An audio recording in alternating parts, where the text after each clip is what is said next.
The Lord be with you. And with your spirit. A reading from the Holy Gospel according to Luke. Glory to you, O Lord.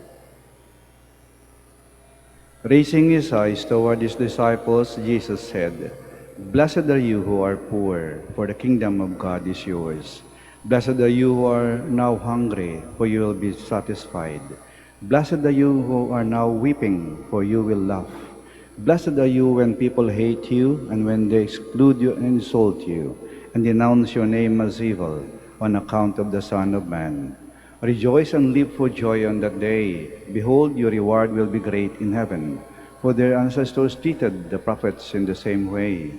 But woe to you who are rich, for you have received your consolation. Woe to you who are filled now, for you will be hungry.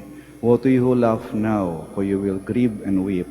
Woe to you when all speak well of you, for the ancestors treated the false prophets in this way."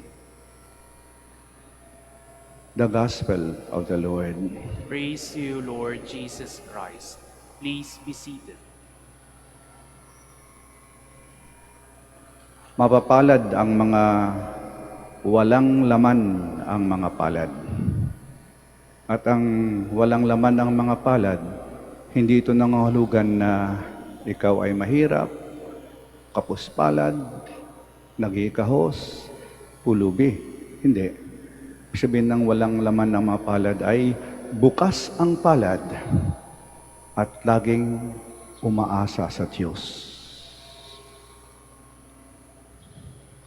Mahirap ka man o mayaman, pagbukas ang palad mo, naging daluyan ka ng grasya ng Diyos. Lahat ng iyong binibigay, lahat ng iyong tinatanggap, binabahagi mo rin. Hindi ka madamot. Ang taong madamot, sarado ang mga palad. Pag sarado yung palad mo, wala ngang mawala sa iyo, pero wala ka ring matatanggap. Pag sarado yung palad mo, ayaw mong bitiwan ang hawak-hawak mo. Mahigpit ang hawak mo kung ano nasa loob ng palad mo. Hindi mo bitiwan. Alam nyo, yung mga bagay-bagay na akala natin ay hawak natin, yon ang may hawak sa atin. The things that we hold us in return. Ang mga bagay-bagay na hindi natin nabitiwan, akala natin pag-aari natin, yan ang nag-aari sa atin. Anong ayaw mong mabitiwan? Anong hindi mo mabitiwan? Pera? Cellphone? Anong ayaw mong bitiwan? Tao? Akala mo mahal mo? Anong ayaw mong bitiwan? Posisyon? Pangalan? Katanyagan? Yung hawak mong ayaw mong bitiwan, yun ang may hawak sa iyo. The things that we think we possess, they are the ones possessing us. Yung ating mga palad ay nakaugat sa ating mga puso. Pagbukas yung puso mo, bukas yung palad mo.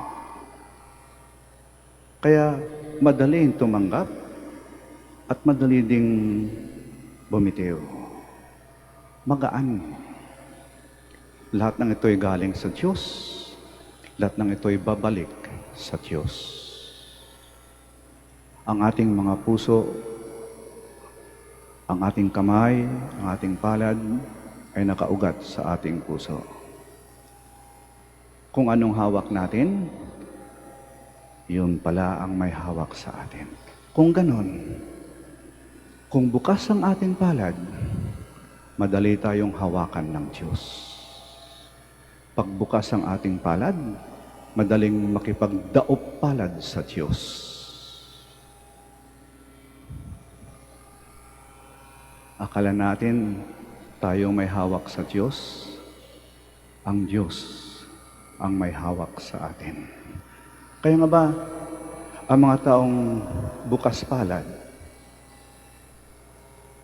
magaan ng buhay. mapayapa, masaya, sapagkat ang Diyos ang may hawak sa kanilang mga palad. Ang Diyos ang gumagabay sa kanila. Ang Diyos ang siyang nagpapagalaw ng kanilang buhay. Mga taong bukas palad dahil bukas ang mga puso, sila ang mga tunay na mapapalad.